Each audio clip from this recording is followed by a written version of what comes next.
Hello' everyone, আজিৰ এটা অন্য ভিডিঅ'লৈ আপোনালোক সকলোকে স্বাগতম জনাইছোঁ। আৰু আজি এটা আছে গুড নিউজ বৰষাৰাণী বিষয়াৰ। আৰু সেই গুড নিউজটোনো কি আজি তেওঁৰ মুখেৰে আজি শুনো আহকচোন। আপোনালোকক ধন্যবাদ জ্ঞাপন কৰিবলৈ 1 মিলিয়ন অৰ্থাৎ 10 লাখ ফলোৱাৰ্ছ হ'ল মোৰ ফেচবুক পেজত। মাই গড, ইটছ হিউজ, ধন্যবাদ। বাকী কেৱল যে 1 মিলিয়ন ফলোৱাৰ্ছ হ'ল অকল সেইকাৰণে মই লাইভ অহা নাই।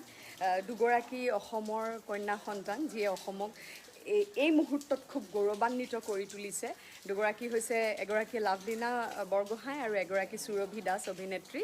দুয়োগৰাকীলৈ মই আজি ছ'চিয়েল মিডিয়াৰ জৰিয়তে, যিহেতু আজিকালি সকলো ছ'চিয়েল মিডিয়াত এক্টিভ, মই দুয়োগৰাকীকে মোৰ ফালৰ পৰা আন্তৰিক শুভেচ্ছা জ্ঞাপন কৰিছোঁ।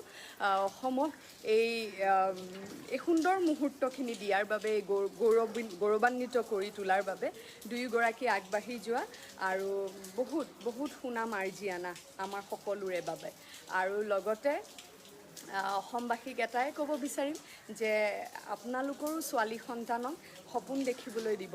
সপোনৰ দুপাখি কাটি নেপেলাব ছোৱালী বুলি ভাবি, কাৰণ আজিকালি সকলো সম্ভৱ, এভৰিথিং ইজ পচিবল এগৰাকী কন্যা সন্তানৰ বাবে। সকলো ভালে থাকক, মই দীঘলীয়া নকৰোঁ। আমাৰ স্বাভিমানৰ শেষ দৃশ্যৰ শ্বুটিং চলি আছে। টেলিকাষ্ট চলি থাকিব এমাহ ডেৰ মাহ আৰু, কিন্তু আমাৰ শ্বুটিং সমাপ্ত হ'ব। গতিকে আপোনালোকৰ মৰম আশীৰ্বাদৰ বাবে মই চিৰকৃতজ্ঞ হৈ ৰ'ম।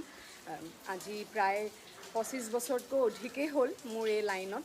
মই স্কুলৰ পৰাই আৰম্ভ কৰিছিলোঁ অভিনয়, মোৰ দেউতাৰ প্ৰযোজনাত।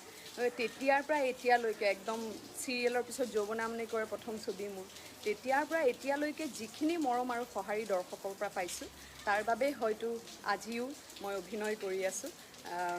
আশীৰ্বাদ কৰিব, মৰম কৰিব, এনেকৈ মোৰ লগত সদায় থাকিব। ময়ো চেষ্টা কৰিম সদায় ভাল ভাল কাম আপোনালোকক দি যাবলৈ।